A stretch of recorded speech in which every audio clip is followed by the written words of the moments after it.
Looking for something different to have on your doorstep this Halloween? Then make one of these forever pumpkins. All you need are these little jack-o'-lanterns and a solo cup. You also need some concrete too, and it doesn't really matter which concrete you have, but I'm using this Quikrete, and I'm going to mix this with water to the correct consistency. You don't want it too dry, you don't want it too wet. So if it's too wet, add a little bit more concrete, and if it's too dry, add a little bit more water until you have the correct consistency. Like you'll see me here, adding a little bit more water. Now you're going to pour that into the jack-o'-lantern. Now you're going to fill this as full as it can be. Doesn't matter if it overflows, I've got it in a box here. So if it does overflow, it's not going to damage my concrete or leave any residue behind. I did have to scrape a little bit at the bottom to get this last little bit out, but I'm just making it in a pail here.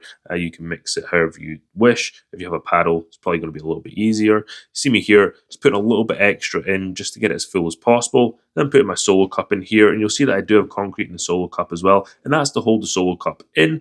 And then I put a little bit more in here. Don't worry, you can get this out at the end. Now it's time to get this solo cup out. I'm going to go around and push in the sides to try and break it off the concrete. This can be a little bit tricky, but just wiggle it around and eventually it will pull out. I did have to put a little bit of pressure on this, and you'll see me here just able to pop it out like that. And look at that perfect mold. Now I do have this multi-tool, and that's what I'm going to use to cut the mold away from the concrete. See me here just going down the side, and I chose to go across from side to side on the lantern so I didn't have to cut down the face. So if I did break through the mold, I didn't end up cutting the concrete where the face is, where the part that most people will see.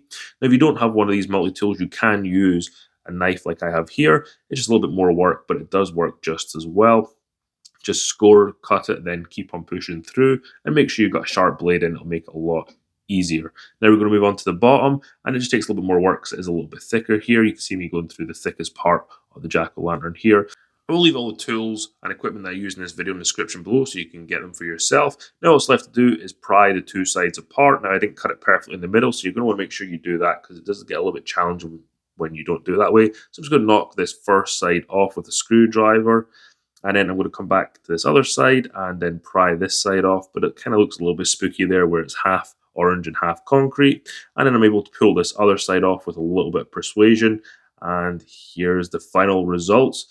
This looks great, and it's a pumpkin. It's going to last forever. You don't have to carve it every single year, so find somewhere to store it. And this is what it looks like on our steps with a little tea light in there. I think it looks great. So if you want to see more videos like this, make sure you like and subscribe for more content coming up.